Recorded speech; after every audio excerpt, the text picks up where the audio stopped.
मामला आज का नहीं है, पिछले 20 साल का रिकॉर्ड मीडिया का उठा के देख लीजिए। जैसे ही दिवाली और उसके आसपास का समय आता है, प्रदूषण प्रदूषण प्रदूषण हल्ला बसता जाता है, जिसमें प्रदूषण वायु का ही नहीं है। अब आप बताइए, किराड़ी विधानसभा में मैंने लगभग 40 चिट्ठियां लिख ली सरकार को, एनवायरमेंट मिनिस्टर को, कि किराड़ी में बिल्कुल सेक्टर 20 से लेकर के सुल्तानपुर तक जितने भी डंपिंग यार्ड्स हैं, ये जितने भी रेते आते हैं हरियाणा से, राजस्थान से, भाई इसको बंद कर दो। नमस्कार, मैं दीपक कुमार और आप देख रहे हैं भारत न्यूज लाइव। 8 महीने हो गए दिल्ली की सरकार में भाजपा को आए हुए। तो जो भाजपा से और आम आदमी में आए हुए थे, यानी कि मैं बात कर रहा हूं विकास पुरुष श्रीमान अनिल झा वत्स की, तो आज हम इनके साथ चर्चा करेंगे।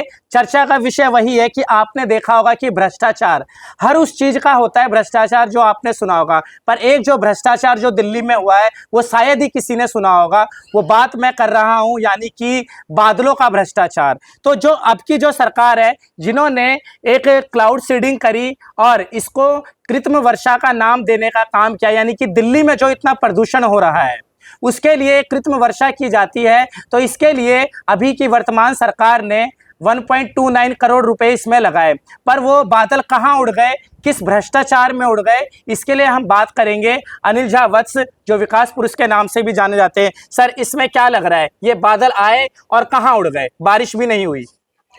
देखिए, मैं आपको बताऊं कि सारी सरकारें अपना अपना प्रयास करती हैं, जो भी सरकार आएगी।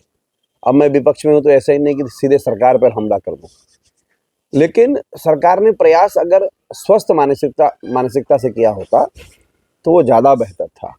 आनन फानन में कर दिया, उसके बाद पंजाब के किसानों पर आरोप लगा दिया कि वहाँ पर जो है, जो खेतों के बाद वेस्ट जो बचता है, जिसे पराली कहते हैं, पराली, उसके वजह से वो धुआं आ रहा है। लेकिन कानपुर के IITians ने जो भी क्लाउड सीडिंग की होगी या क्लाउड सीडिंग का जो प्रयास किया होगा, देखिए क्लाउड सीडिंग का जैसे कहते हैं कृत्रिम वर्षा करने के लिए आपको पहले तो बादल होना ही चाहिए। जब बादल थी नहीं तो आपने एक्सपेरिमेंट कहाँ कर लिया? और ये सब के एक्सपर्ट्स जो हैं, जहां जहां पर बारिशें कम होती हैं, सरकार ने टाइम दिया था कि 29 तारीख को बारिश होगी। नहीं, देखो वही कह रहा हूँ ना, नहीं हुई बारिश क्योंकि बादल नहीं थे। अब इस पर जितना फेज वाइज खर्चा होगा, लगभग जो मेरी जानकारी है 25 करोड़ के आसपास है।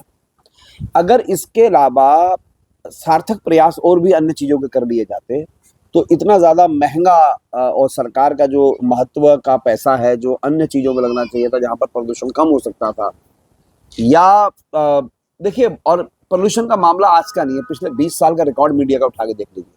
जैसे ही दिवाली और उसके आसपास का समय आता है, प्रदूषण प्रदूषण प्रदूषण हल्ला बसता जाता है, जिसमें प्रदूषण वायु का ही नहीं है। अब आप बताइए, किराड़ी विधानसभा में मैंने लगभग 40 चिट्ठियां लिख ली सरकार को, एनवायरमेंट मिनिस्टर को, कि किराड़ी में बिल्कुल सेक्टर 20 से लेकर के सुल्तानपुर तक जितने भी डंपिंग यार्ड्स हैं, ये जितने भी रेते आते हैं हरियाणा से, राजस्थान से, भाई इसको बंद कर दो। रोजाना सैकड़ों की तादाद पर ये ट्रक आते हैं।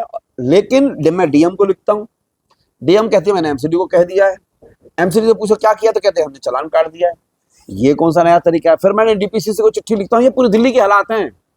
अब इससे जो धूल के कण धुआं उड़ता है, वो पोल्यूशन वो बहुत ज्यादा करता है। अब आप एयर क्वालिटी इंडेक्स को देखेंगे तो रोहिणी सेक्टर 20, लखीराम पार्क या आउटर दिल्ली के इन हिस्सों में रोहतक रोड से आप जाएंगे, AQI चला जाता है 500, यानी कि 500 एयर क्वालिटी इंडेक्स। हालांकि मैं बहुत बड़ा साइंटिस्ट नहीं हूँ, लेकिन जितना सुनता हूँ होना चाहिए 100 के आसपास, 150 के आसपास। ये बंद ही नहीं करेंगे, नहीं सरकार भी पहले बहुत हल्ला मचा अभी सरकार ने इसको कम करने का प्रयास किया था, पर अभी कई वीडियो में देखा गया कि जहां पे इस प्रकार के जो इंडिकेटर लगे हुए हैं AQI लेवल को चेक करने में, तो जो अपनी जो गाड़ियों को जो चला रहे हैं, जहां से पानी को निकाला जाता है, उसी इंडिकेटर के पास चला रहे हैं। समझिए, यमुना में छठ करना था तो जहां पर प्रधानमंत्री जी को आना था, वहां एक पर्टिकुलर एरिया को इन्होंने यमुना से अलग किया और वहां पर साफ पानी भर दिया।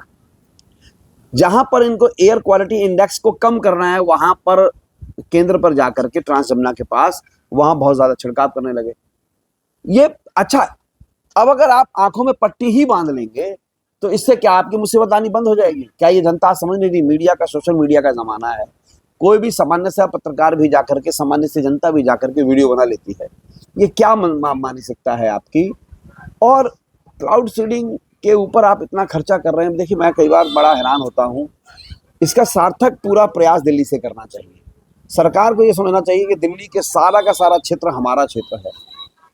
अब आपका सार्थक प्रयास कहाँ है यार? नई दिल्ली की तरफ आप एयर क्वालिटी इंडेक्स को चेक कर रहे हो, जो जहां पर प्रधानमंत्री का घर है, जहां पर आपके केंद्रीय मंत्री का घर है, गवर्नर्स है, वहां तो एयर क्वालिटी इंडेक्स पहले से कम आएगा।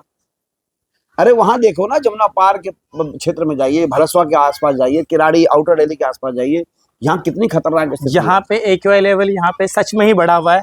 पर कोई सरकार, अभी भी चुनाव हो रहे हैं, बिहार में भी हो रहे हैं, दिल्ली में भी हुए हैं, पर कोई भी ऐसी सरकार है या पार्टियां हैं अपने मैनिफेस्टो में इस चीज का जिक्र नहीं करती कि हम प्रदूषण के लिए, पर्यावरण के लिए कुछ काम ऐसा करेंगे जो मानवता के लिए बेहतर होंगे। ऐसा है दीपक जी, सरकारों की आज भी लाइब्रेरीज, स्कूल और इन्वायरमेंट, नदियाँ, ये प्रायोरिटीज में है ही नहीं। ये लूट का एक संगठित अड्डा है।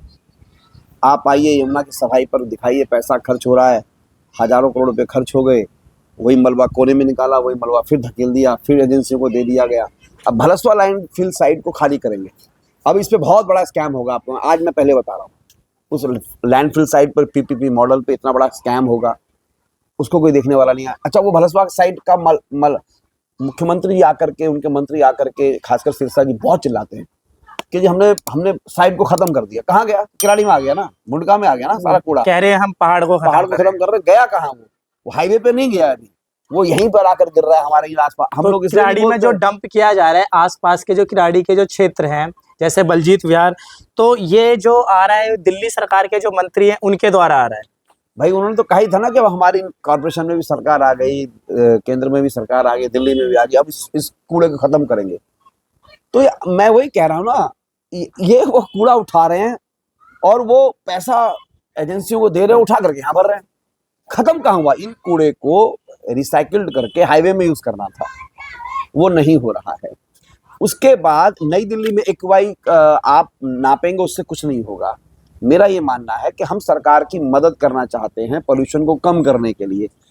हम आरोप लगाएं रेखा जी पर, रेखा जी के मंत्री आरोप लगाएं केजरीवाल जी पर, या रेखा जी लगाएं केजरीवाल जी पुरानी सरकार ने क्या किया, वो कहेंगे उससे पुरानी वाली सरकार ने क्या किया। को ऐसा नहीं लगता है कि सर कोई जनता के लिए कोई ऐसा कार्यक्रम चलाना चाहिए कि जिससे वो प्रदूषण से बच सके? प्रदूषण के मैं 2-3 चीजें बताता हूँ।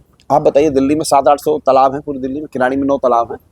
तालाब भी तो पोल्यूशन का हिस्सा है भाई। जल प्रदूषण होता है, जल प्रदूषण, बिल्कुल। तो जब मैं डीडीए को बार बार कह रहा हूँ, पिछले 7 महीने में लगातार मैंने कई सैकड़ों चिट्ठियां, सैकड़ों मीटिंगें कर ली, इन तालाबों को संरक्षित कीजिए, ये हमारी जिंदगियां बचाएंगे, वो नहीं कर रहे।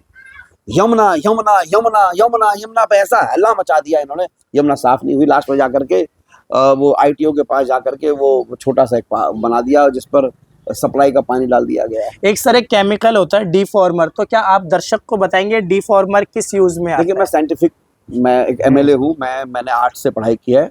उसके वैज्ञानिक पूरे उसके थॉट्स को या उसके जो सीरीज को तो मैं नहीं जानता, लेकिन केमिकल का इतना ही मतलब है तो झाग खत्म हो जाए, झाग खत्म हो जाए, बस। उसमें पानी का ऑक्सीजन नहीं बढ़ता। देखिए, जल में जब ऑक्सीजन होगा तब मछलियां पनपेंगी, तब उसके अंदर चिड़िया आएगी। जिस तालाब में आपका ऑक्सीजन लेवल नहीं है, वहां पर जिंदगी नहीं आती, चिड़िया नहीं आती, उसमें नहीं, मछलियां नहीं आती हैं। तो वो तो और भी मुझे नहीं पता उसमें क्या है। इसके लिए सर, जैसे कि अभी जो हमारी पिछली सरकार थी, अरविंद केजरीवाल की सरकार थी, उन्होंने कृत्रिम वर्षा की भी, और जब वो कृत्रिम वर्षा करने का उन्होंने एक आइडिया लगाया तो उस टाइम विपक्ष में बैठी बीजेपी उनको रोक रही थी। क्यों ऐसा क्या था? साहब देखिए, मैं तो अब ये इस पार्टी में आया हूँ। आप एक पूरी दिल्ली का खाका निकालिए, मुख्यमंत्री विकास डेवलपमेंट फंड होता है एक, उसमें किस किस एरिया में किस किस को पैसा दिया गया डेवलपमेंट के लिए, आप जानते हैं? शालीमार बाग एरिया जो एक डेवलप एरिया है, वहां पर 103 करोड़ रुपए गए हैं छोटे से शालीमार बाग में। क्या बनाएंगे वहां? वो ऑलरेडी डेवलप है, पहले से डेवलप है। और किराड़ी जैसा क्षेत्र, क्योंकि यहाँ विपक्ष का विधायक है, 1 रुपया नहीं मिला, 1 रुपया वहां से मुख्यमंत्री डेवलपमेंट निधि फंड से। मुख्यमंत्री तो पूरे दिल्ली के मुख्यमंत्री हैं। पैसा कहाँ गया है? तो कपिल मिश्रा के यहाँ 60 करोड़ रुपया चला गया। पैसा कहाँ गया है? तो 30 करोड़ रुपया मोहन सिंह बिष्ट के यहाँ चला गया। ये विषय से थोड़ा अलग हो गया, पर नहीं, इसी में environment भी इसी में मैं इसमें जोड़ लेता हूँ। पर जो सरकारें हैं वो, जब आपको लग रहा है कि विपक्ष में आप यहाँ बैठे हुए हो, ऐसी विपक्ष में और भी जगह एमएलए हैं, तो इस प्रकार का क्या लग रहा है कि ये कोई भेदभाव की राजनीति मैं है? इन्वायरमेंट पे आ रहा हूँ। अगर मुख्यमंत्री डेवलपमेंट फंड से इन्वायरमेंट पर ये ह्यूज लेवल पे, अच्छे लेवल पे वृक्षों को लगाते, वृक्षों के संरक्षण करते, वहां पर एक योजना बनाते कि इस पोल्यूशन से कौन लड़ेगा। किराड़ी में कौन कौन सी ऐसी जगह है जहाँ पे वृक्ष जैसे लगेंगे? किराड़ी में डीडीए का बहुत सारे हिस्सा ऐसा है जो मास्टर प्लान में तय है कि ये जो है ग्रीन लैंड डेवलप होगा। जैसे हमारा शर्मा कॉलोनी के बैक साइड की जगह है, शर्मा कॉलोनी कब्रिस्तान की उस तरफ की जगह है, ऐसे जहाँ पे स्कूल हैं हमारे, जहाँ पर तालाब हैं आसपास, बहुत जगह है जहाँ पर सरकार के रेवेन्यू डिपार्टमेंट बहुत ही, देखिए दिल्ली सरकार में राजस्व विभाग एक नंबर का भ्रष्ट डिपार्टमेंट है। ये पेड़ पौधे लगाने में इनका कोई मंशा नहीं है। अब ये भी कह सकते हैं कि पिछली सरकार भी कर सकती थी, अरे चलो ठीक है, पिछली सरकार पर आप कह रहे नहीं कर सकती थी, आप कर लीजिए। पोल्यूशन से सिर्फ एक ही चीज लड़ सकती है, वो है वृक्षारोपण, इन्वायरमेंट को बेहतर बनाना। 25-25 करोड़ रुपया आप एक महीने में खर्च कर दोगे, यानी कि 5 साल के अंदर आप हजारों करोड़ रुपया यमुना के नाम पर इधर उधर खर्च करेंगे। तो युद्ध स्तर पर वृक्ष लगाने का काम क्यों नहीं चलाते? किसी एक्सपर्ट्स को दे क्यों नहीं देते? जितनी ग्रीन लैंड एरिया वहां पर वृक्ष क्यों नहीं लगा देते? दिल्ली के 700 तालाबों पे वृक्ष लगाने का कार्यक्रम क्यों नहीं इनकी चलाते? सरकारों ने, मैं आपको बता दूं, कई जगह वृक्षों को भी काटने का काम किया है। बिल्कुल। आप खुद शालीमार बाग का एक एरिया है, जो मुख्यमंत्री के जस्ट पीछे का एरिया, उन्होंने बोला कि ये जो रोड है इसको हम चौड़ीकरण करेंगे, पर उन्होंने चौड़ीकरण करने के नाम पे उन्होंने कई वृक्षों को वहां पे काट दिया। देखो आप देखो प्रकृति को प्रकृति ही समझती है। हम हवाई जहाज से, बादलों से कर लेंगे यार, मैं तो समझता नहीं कि इन सब चीजों से कुछ हो जाता है। प्रकृति से छेड़छाड़ करेंगे तो प्रकृति की पूजा करनी पड़ेगी हमको। और एक बात, और सरकारों को दोष क्यों दे सारी चीजों में? क्या जनता का दोष नहीं है? क्या जनता ने अपनी सुविधाओं के लिए पेड़ पौधे यही तो कोई कार्यक्रम ऐसे होने चाहिए जो प्रदूषण से लोग उसको समझ सके कि हमें इसका संरक्षण कैसे करना मैं तो ये मानता हूँ, आपके इस मैं बार बार भाषण में बोलता हूँ अपने, हम जन्मदिन मनाते हैं तो केक काटते हैं। मैंने कहा केक काटना बंद करो, अपने बच्चों के जन्मदिन में एक नीम का झाड़ लगाइए अपने घर के बाहर। अगर मान लीजिए, क्योंकि ज्यादातर छोटे बच्चों का ही जन्मदिन मनाते हैं, जब बड़े हो जाते हैं तब तो नहीं मनाते। मान लीजिए 20 जन्मदिन मनाए छोटे बच्चों के, उसमें से 10 पेड़ भी नीम के झाड़ के खड़े हो गए, तो एक नीम का झाड़ अपनी जवानी में 5 करोड़ रुपए की ऑक्सीजन देता है। 5 करोड़ रुपए की। बिल्कुल, मैंने भी यहाँ लगाए हैं ये पेड़। अब इसको हमारे विरोधी ने कंप्लेंट कर दी, विधायक जी तो कब्जा कर रहे हैं जमीन पे। अरे भाई, एक पेड़ लग जाएगा, अगर वो बड़ा हो जाएगा, वो हमें पोल्यूशन से बचाएगा।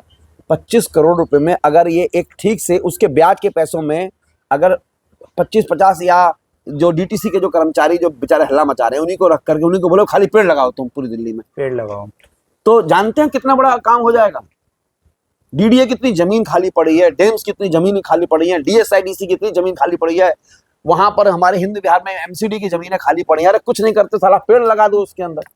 पेड़ लगाना भी आज के टाइम में बहुत मुश्किल कार्य है, और जैसा कि पिछली सरकार पेड़ लगाना और पेड़ को पालना बड़ा मुश्किल काम है, क्योंकि कई सरकारों ने या कई लोगों ने भी दिखाते हैं, हमने अपने जन्मदिन पे पौधे लगाए, पर वो पौधे लगा के चले जाते हैं और पौधे बिल्कुल मिट्टी में ध्वस्त हो जाते हैं। तो पर एक चीज मैं आपको बता देता हूँ, सरकार का जो गलती है, ठीक है, विपक्ष नाते हम तो विरोध करेंगे, लेकिन मैं बड़ी विनम्रता से क्षमा चाहता हूँ।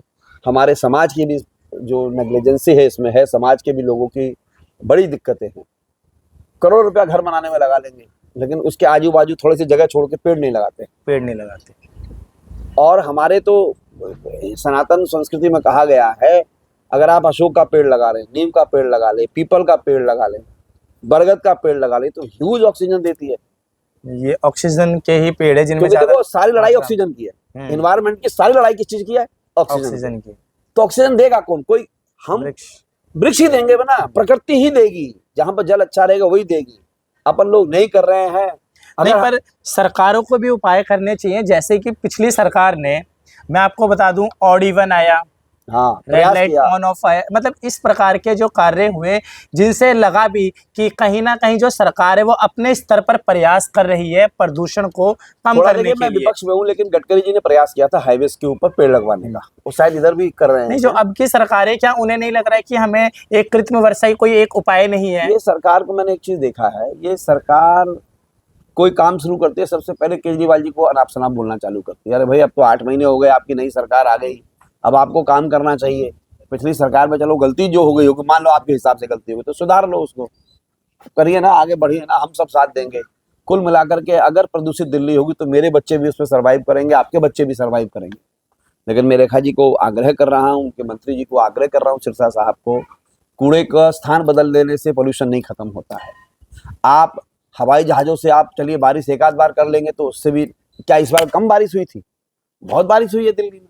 आपका तो मिंटो ब्रिज ही सारा डूबा रहा उसके अंदर, जो आप बहुत बोलते थे मिंटो ब्रिज। मेरा ये कहना है, प्रकृति से हमें प्रेम करते हुए, प्रकृति के हिसाब से ही, नेचर को संरक्षित करने से ही दिल्ली को बचाया जा सकता है। पर दिल्ली में तो डेवलपमेंट के नाम से कई जमीनों पे फिलिंग हो रही है, कूड़े की फिलिंग हो रही है, कई हाँ, पेड़ों इसमें को पौधे भी। नहीं लग सकते, इसमें तो हमारी जमीन को बंजर बना दिया गया है। आने वाली पीढ़ियां हम सबको, हमको भी माफ नहीं करेंगी। मैं भी तो विधायक हूँ, लेकिन मैं विरोध करूंगा तो जनता कहती है जो पानी भरा हुआ है तो वहां मलबा भरने दो। एक विधायक करेगा क्या खाली? नहीं, कई तो आपके जो पार्टी के जो एमएलए और कई जो पूर्व मंत्री रहे हैं, उन्होंने भी एक छाते को लेके, अम्ब्रेला को लेके इस प्रकार का मैं भी किया था था। उसमें। हाँ, उसमें आप भी थे, और ये दिखाया कि बारिश हो रही है, बारिश हो रही है, पर एक ये विरोध का एक जरिया था। देखो, एक सिंबोलिज्म है कि आप सिंबोलिज्म 25 करोड़ की बारिश से पोल्यूशन को समाप्त नहीं कर सकते हैं। आप हमारे टैक्स के पैसों को मिट्टी में मिला रहे हैं।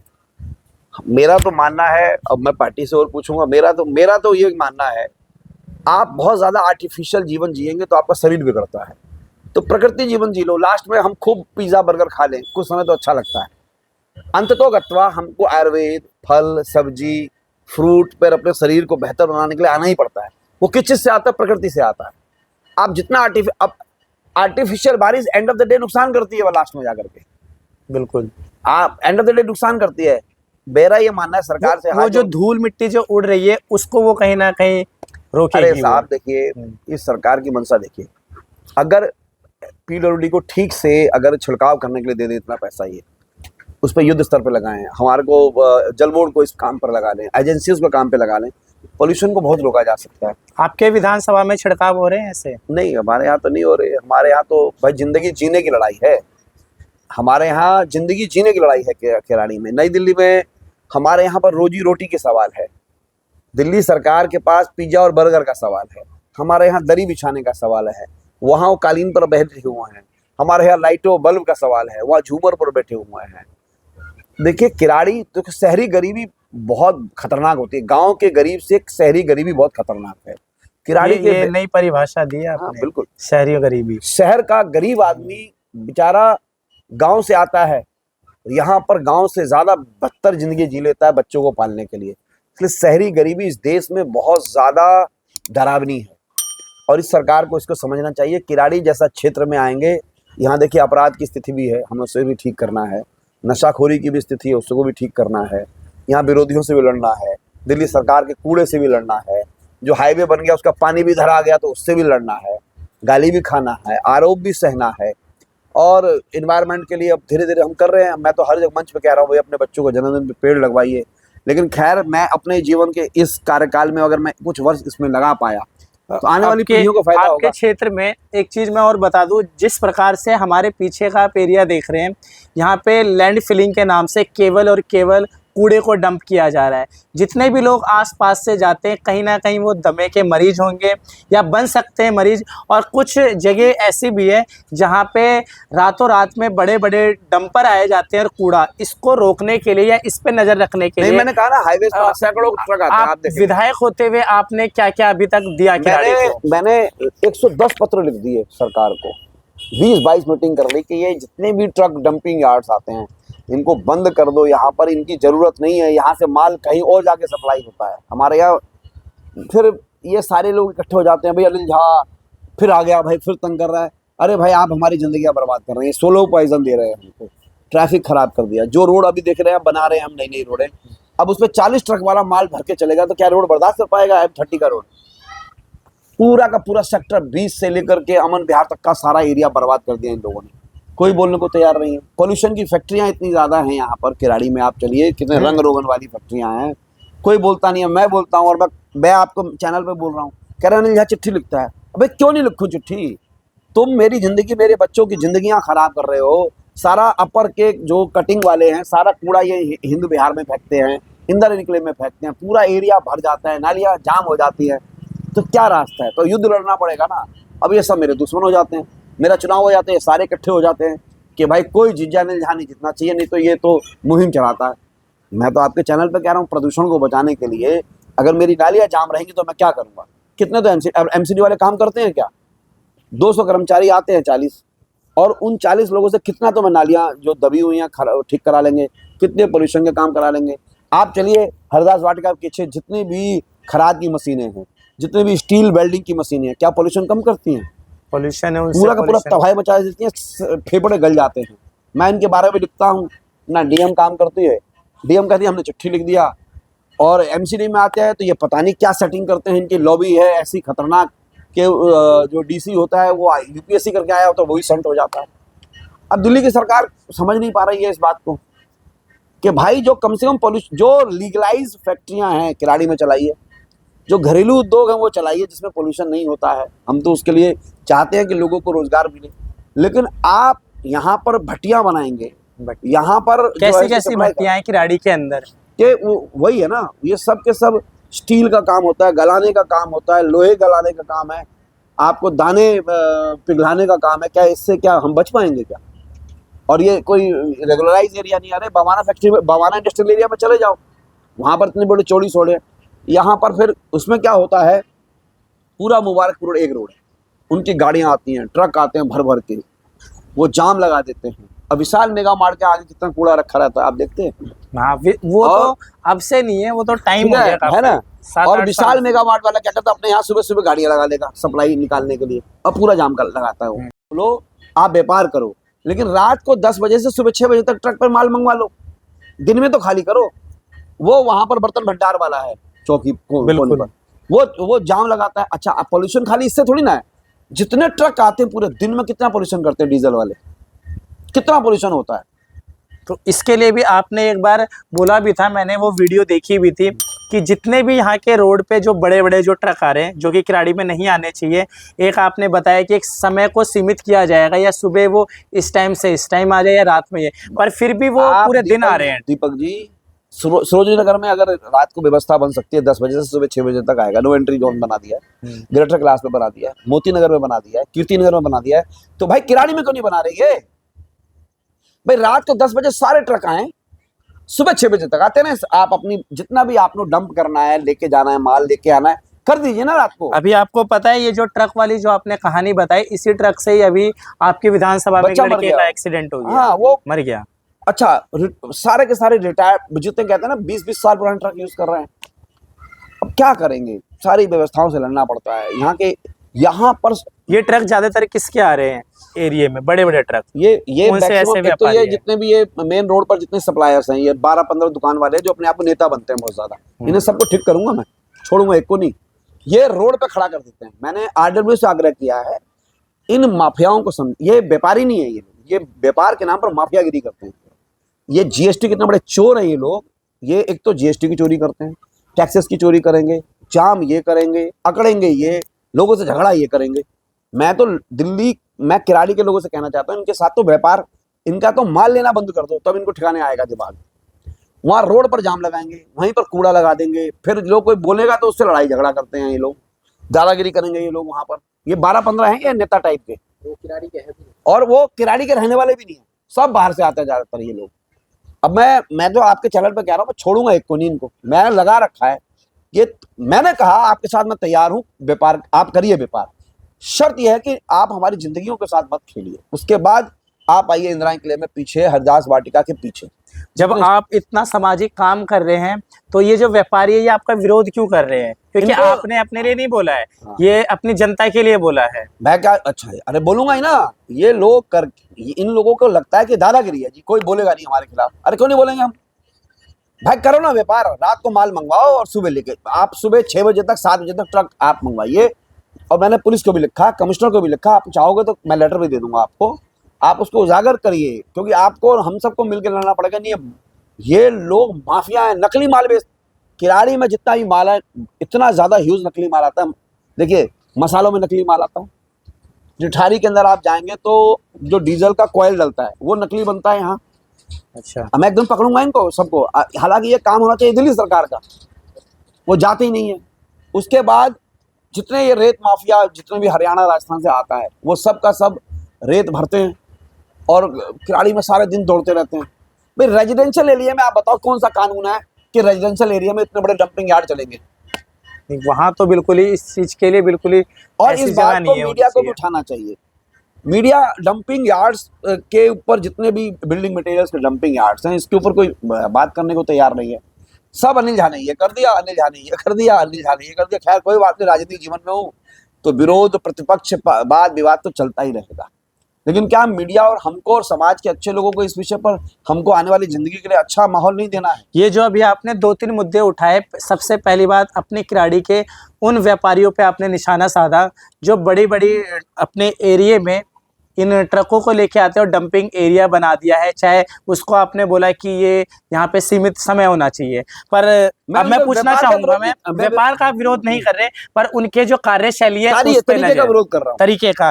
पर अभी जो आपसे पहले भी विधायक रहे आपकी पार्टी के, तो उनके टाइम में इस प्रकार की या उनके पास सद्बुद्धि थी या नहीं थी, या उनके विकास के कार्यों में क्या था? क्योंकि रोकने का काम उनको भी देखना चाहिए। देखिए अमृतराज जी से तो आप ही पूछिए, मैं तो मेरी बात करूंगा ना। आप तो साथ में ही है, साथ है तो मेरी रोक पार्टी। तो आप भी, अरे आप वो भी मेरी रोक पार्टी तो, में आ गए हैं इसलिए मैं नहीं बोलूंगा। वो आपकी पार्टी में आ गए, आप उनकी नहीं, पार्टी मैं में। उनकी पार्टी में चला गया तो मैं नहीं बोलूंगा। भाई मेरी पार्टी के नेता हैं। हाँ हाँ। अब लेकिन मैं अब मैं आया हूँ तो अब मेरे को लगता है कि इन चीजों में सुधार होना चाहिए।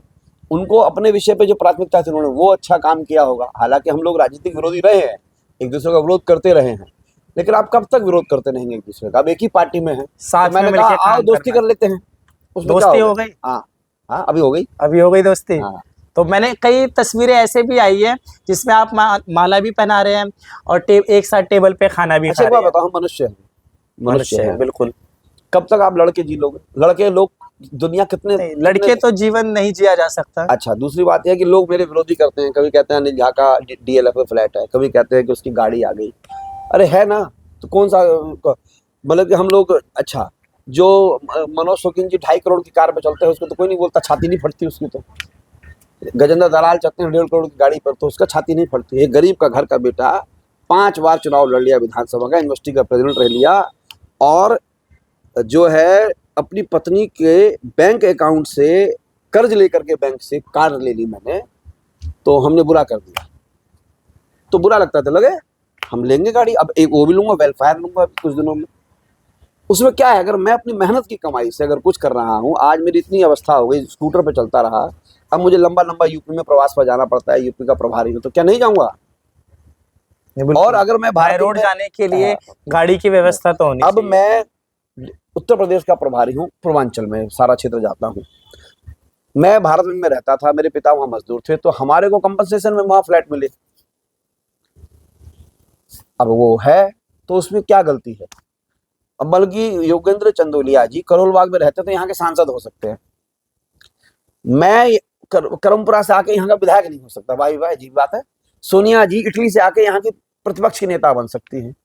आदरणीय मोदी जी बनारस से आकर, वहां से गुजरात से आके बनारस के सांसद बन सकते हैं। तो अब तो यही हो रहा है ना कि जिसको नेता बनना हो वो अपना क्षेत्र छोड़ के कहीं और जाके नेता बन सकता है। मेरा क्षेत्र है, मेरा वो है, मेरा बी 117 इंदिरा इनक्लेव 20-25 साल से मेरा वोटर आई कार्ड तो यही का है, 26 साल से।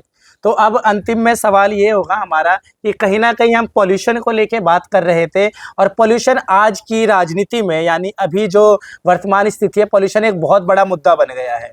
इस टाइम कोई मुद्दे नजर नहीं आ रहे, पॉल्यूशन और सिर्फ पॉल्यूशन।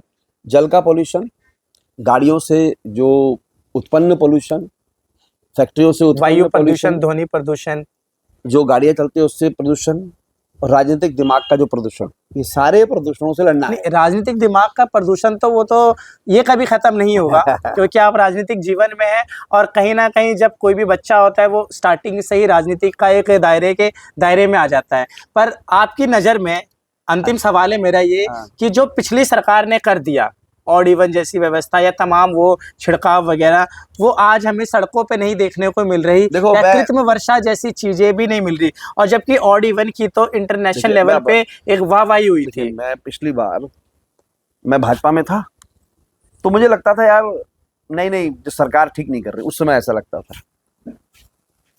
केजरीवाल की सरकार ने, केजरीवाल साहब की जब सरकार थी तो उन्होंने कहा क्लाउड सीडिंग को हम इस लेवल पे ले जाएंगे, क्योंकि वो खुद IITN है। IITN है। अब सिरसा तो 12वीं पास है, मैं किसी की शिक्षा पर सवाल नहीं उठा रहा। उसको LG साहब ने रोका, एक IITN को जो उस पर रिसर्च करके आगे बढ़ सकता था उसको रोक दिया। ठीक है, यही यमुना पर जो केमिकल्स डाल करके झाग को खत्म करने की बात पिछली सरकार कर रही थी, उसी को मंत्री जी ने जाकर के इंजीनियर्स को बड़ा भूला कहा, वीडियो आई, उसको खूब डांटा। पर पिछली उसको हटा सरकार दिया। में जो आप देख रहे थे, जो बिल्कुल फुवारा सा बना हुआ था, झाग बना हुआ था, वो जो नाव की जो वोटिंग होती है वहां तक आया हुआ था, 12-12 इंच तक था वो। अरे जब करने नहीं देंगे तो क्या होगा? दूसरी बात, जब सरकार नहीं करने देगी तो क्या, चिल्ला से किला तक ही यमुना खराब थी भाई। हरियाणा में भी तो भाजपा की सरकार थी, तो वहां क्या बिस्लेरी का पानी बहता था यमुना में? और जब वो उत्तर प्रदेश में जाती थी यमुना, तब क्या ऑक्सीजन लेवल बढ़ जाता था क्या? उसमें किलने का पानी जाता था। तो हम यमुना का पानी भी सैंपल उठवा के देख ले क्या, और उत्तर प्रदेश का भी उठवा के देख ले भाई। यमुना तो हरियाणा, दिल्ली और वहां तक जाती है, झगड़ा खाली दिल्ली का क्यों है? यमुना में हरियाणा से जो यमुना जो मैली होती है, जो वहाँ इंडस्ट्रियल सारा उसमें कचरा डालते हैं, नहीं, वो जो जिसे नजफगढ़ ड्रेन बोला जाता है, वो जो एक साहिबी नदी है जो, हाँ। वो तो खैर इधर से आती है, वो इधर से फरीदाबाद। हाँ। लेकिन यहाँ पर क्या सवाल उनकी सरकारों पर नहीं होना चाहिए था? खाली केजरीवाल यहाँ थे तो इन्हीं पर गंदा हो गया यमुना, वहां क्या बिस्लेरी बह रहा था? तो ये सब बातें कहने की होती है। उस केजरीवाल साहब को लोग लाख बोले, 10 तरह की बात बोले, मैं आज करीब आया हूं उनके। मैं मानता हूं कि इतना ज्यादा परेशान एक शख्स को कर दिया गया पिछले LG के द्वारा, सरकारों के द्वारा। आप लगाइए कि आज मैं भाजपा में 32 साल रहने के बाद यहाँ आया हूँ, मेरी MLA लैड की फाइलें तक रोक लेते हैं। उसके लिए मुझे 3-3 महीने लड़ना पड़ता है। अरे MLA लैड के पैसे तो मत रोको, तभी तो मैं छोटे मोटे काम करूंगा। अब मेरे को महसूस होता है उस शख्स के साथ क्या नहीं किया इन्होंने। क्या हुआ CBI में जो केसेस चले गए दारू के केसेस में, कुछ निकला? आज तक निकला क्या? नहीं, उस पे तो बिल्कुल ही जैन साहब को क्या निकला? जैन साहब की भी फाइल बंद कर दी गई। वो सौरभ भारद्वाज बेचारा इतना सीधा लड़का है वो, अब मैं तो करीब से मिला हूँ, उनके घर गया मैं, ओला में चल करके वो आदमी बेचारा मेट्रो पे चल करके पूरी सरकार के नाक में दम कर रखा उस सौरभ भारद्वाज ने, अकेले शख्स ने।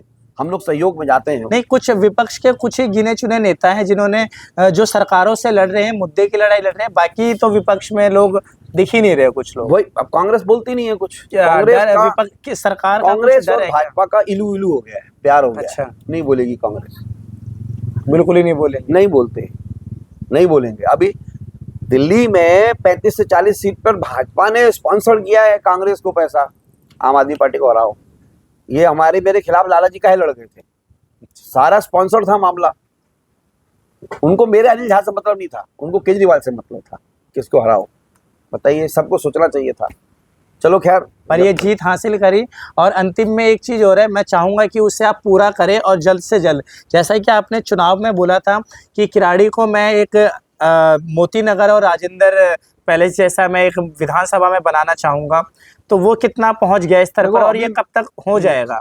अभी तो 8 महीने हुए ना, तो 8 महीने में मैं जितनी गति से काम कर सकता हूँ कर ही रहा हूँ। जबकि सरकार इसमें थोड़ी सी मदद चाह ले मुझे, मैं सांसद जी से मदद चाहता हूँ थोड़ा। सरकार की एक मंशा है कि विपक्ष के विधायक हैं, इनके लेटर हेड लगेंगे तो वो काम नहीं करेंगे।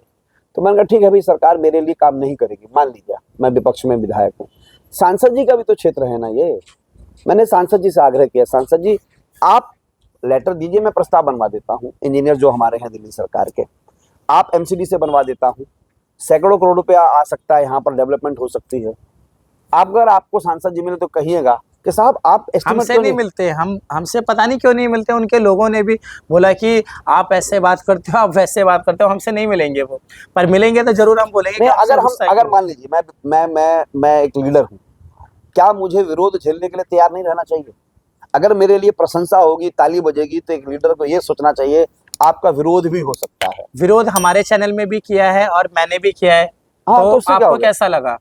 अच्छा लगा, ये लोकतंत्र की परवाह। अच्छा, आप लोग अंकुश का काम करते हैं, हाथी पगला जाए तो उसको अंकुश भी तो रखना है। बिल्कुल, अंकुश लगाना अच्छा, कई बार क्या जरूरी होता है, कई बार हम जब आधी अधूरी जानकारी से विरोध करते हैं तो थोड़ा दुख हो सकता है, लेकिन मैं समय का इंतजार करता हूँ, समय पर ठीक हो जाता है वो, समय के अंत तक आत्मा बलजीत बिहार पर आ पाए।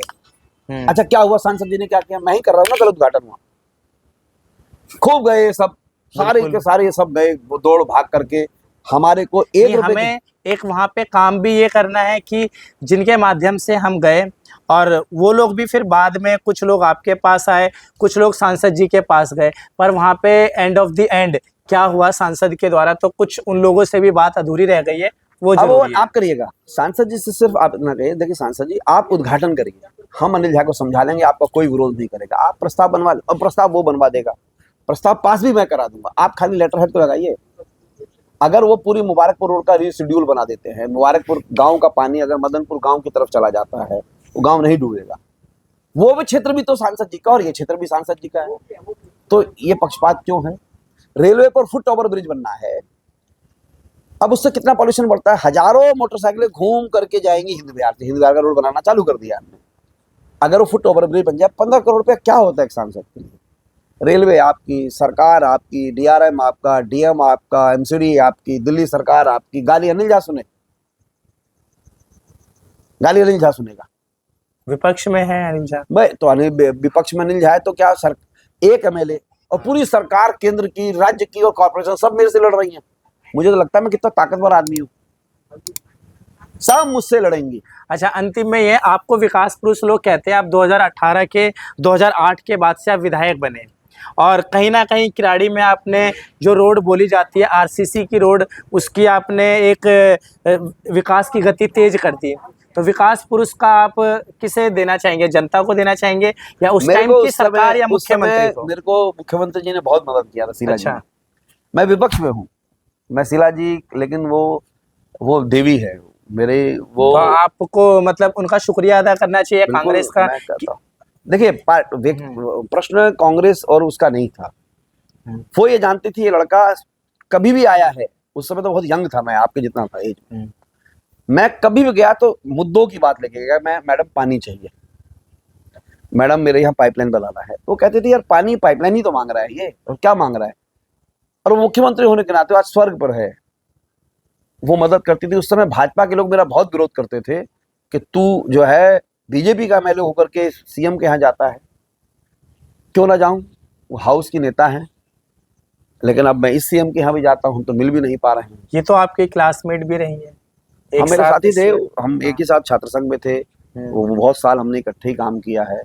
अब लेकिन समय काल परिस्थितियां सब बदलती रहती हैं, लेकिन मुझे एक बात कहता हूँ, दिल्ली की जनता अब केजरीवाल साहब को फिर मौका याद कर रही है, मौका देगी। और विधानसभा में भी गए थे, वहाँ की महिलाएं केजरीवाल साहब को याद कर रही है। केजरीवाल साहब आएंगे देखना। पर अब देखने वाली बात यह है कि दिल्ली में अभी उपचुनाव भी है, ये बात प्रदूषण तक सीमित थी और अनिल झा जी हमारे साथ थे जिन्होंने काफ़ी उपाय बताए और जनता को भी यही राय दी कि हमको कुदरत से जुड़ने की आवश्यकता है। और अपने जो जन्मदिन पे हमने एक जो पश्चिमी एक सभ्यता को अपनाया हुआ है केक को काटने का, तो इसको भूल के अब हमें कहीं ना कहीं प्रकृति पे ध्यान देना चाहिए और वृक्षारोपण पे ध्यान देना चाहिए, ताकि हमें ज़्यादा से ज़्यादा ऑक्सीजन मिले और हम एक मानवता को बचा सके और नया जीवन दे सके।